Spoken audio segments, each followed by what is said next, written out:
I do not care for hunky boys.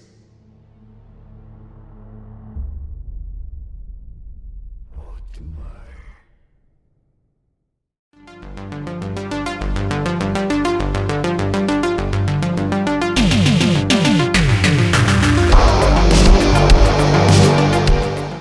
We are talking PG Psycho Goreman. This one is directed and written by Steven Kostanski, and he was the man behind both Manborg and The Void, among others. And this is a strange, bizarre kitsch movie, or you can almost kind of compare it to what if Troma produced a concert that was a double-header with Gwar and Cybertronic Spree. But let's talk about what this movie is actually about. So initially it focuses on these two young kids, around sort of 10, 12, something like that, brother and a sister.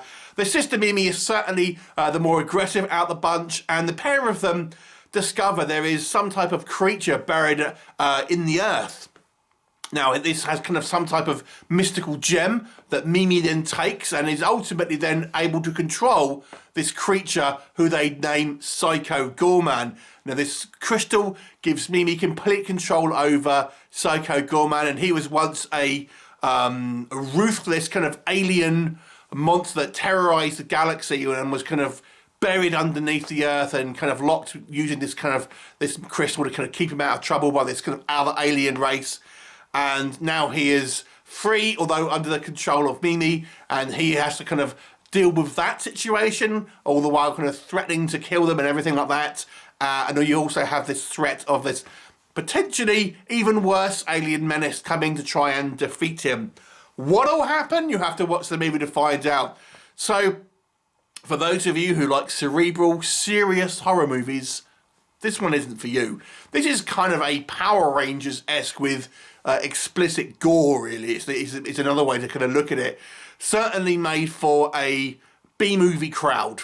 Definitely that. It's certainly not taken seriously. It's kind of a comedy as well in a lot of ways. It's comedy, sci-fi, horror, lots of action as well. A real kind of mix of genres here. Let's talk about first of all what worked. I think if you're liking off-the-wall kind of irreverent humour with alien kind of makeup and bloody gory effects, it's all here for you. It's a bloody good time in a lot of ways. The Psycho Goreman gimmick with this kind of like this bloodthirsty creature being controlled by this kind of 10-year-old girl is quite amusing. It's quite an amusing concept. I don't think they get quite the mileage out of it that they could have done, to be honest with you. I would have actually seen more to do with that, really, but nonetheless, we do get some of it, and it is quite fun to see. And the kind of the makeup, it's a very low budget film. I mean, I think some of the stills and stuff maybe make the effects look maybe better than they are. But it's kind of deliberately so. It's deliberately kind of cheesy and wonky. Very much like your kind of like your silly 80s movies that you would have got from Troma, and it really does kind of feel like it is really homaging the days of the Troma movies and things like that. So if you're a fan of those type of films, then you will certainly get a lot to kind of like enjoy from this one. Psycho Goreman himself, I've got to say, is a fun character, constantly kind of saying how he's going to rip apart people and all of this, but ultimately has to succumb to the will of this very kind of loud young girl. I think it's quite a funny concept, and the way this character is written and acted, I have to say, it is quite kind of fun and does make for some kind of amusing kind of set pieces and stuff like that. The gore itself is very OTT. And I've used this comparison a lot of times. If you think of things like Brain Dead, to be honest with you, along with kind of Troma, there is there is a lot of exploding, gushing heads and things like this, and people exploding and stuff like that, people melting.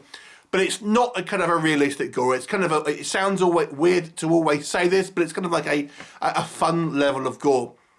And I have to say, this movie does have somewhat of a unique feel to it. I can't really compare this directly to another film in a lot of ways. It has elements of things. Like I said, the nearest film I can think of is the Guyver movie, the original Guyver movie, which is also called Mutronics, but that was kind of taken more seriously, but it does have that sort of Power Rangers-esque feel to it nonetheless. So kind of props for being original, and it's very inventive. I mean, the lack of budget is clear to see, but it does lean into it. And I think, if you can appreciate like rubber suits and things like that, and where it's really kind of the attempt here. I mean, Psycho Goreman himself, I think, looks good, but some of the other creatures and stuff are obviously knowingly kind of like wobbly, and the effects are obviously not quite as strong, deliberately so. But if that doesn't bother you, then you can kind of get a lot out of it. I actually quite enjoyed our two kids as well. I thought they made for different type of kind of child protagonist that we kind of see in a lot of films. And again, I'll use things like maybe a comparison like The Gate, where we have child protagonists, but it is obviously not aimed at kids and things like that. It's very fast paced.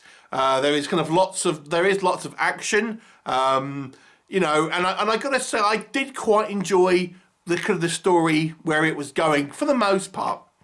Where doesn't it work? I mean, it is a very low budget film, and although I think the filmmakers lean into that and almost wear it as a kind of a badge of honour, I still think obviously some people will see this and just kind of see it as a real B-movie trashy film, and it is. Let's be honest, it is a B-movie trashy film. I think that there are some critiques to be had. I think the third act, unfortunately, is relatively weak. It feels weird, really criticising a movie about a story kind of beats and stuff like that, where it's obviously such a kind of silly movie and deliberately so. But the third act just simply isn't as interesting as I thought it could be. It's not as fun as I think it could be. It doesn't quite have the kind of like the oomph that I think it could have had.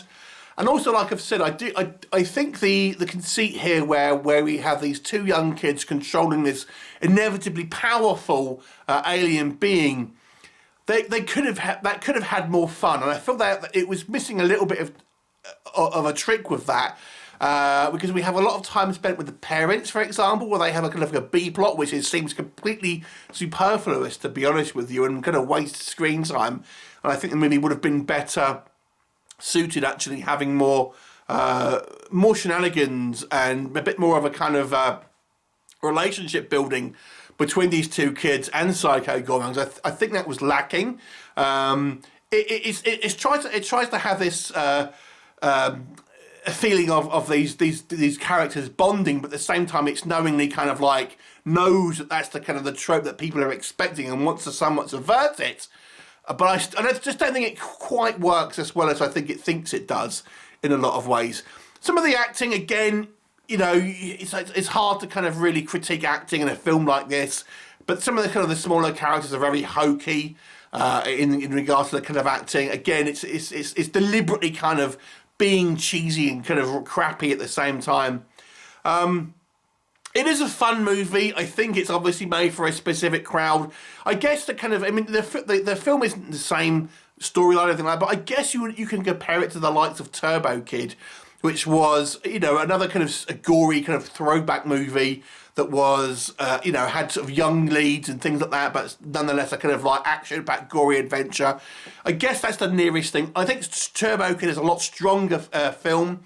I think it had a much more of a home story. I think the characters were a bit more kind of like, you could have rooted for them a little bit more, and this one kind of just plays it for more of a sort of cheap laughs.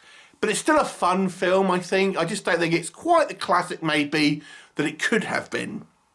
But it is still enjoyable. There is a lot to enjoy, especially if you like OTT gore effects, fun monsters, really kind of inventive, low budget kind of special effects, and a kind of like a wry, irreverent kind of sense of humour.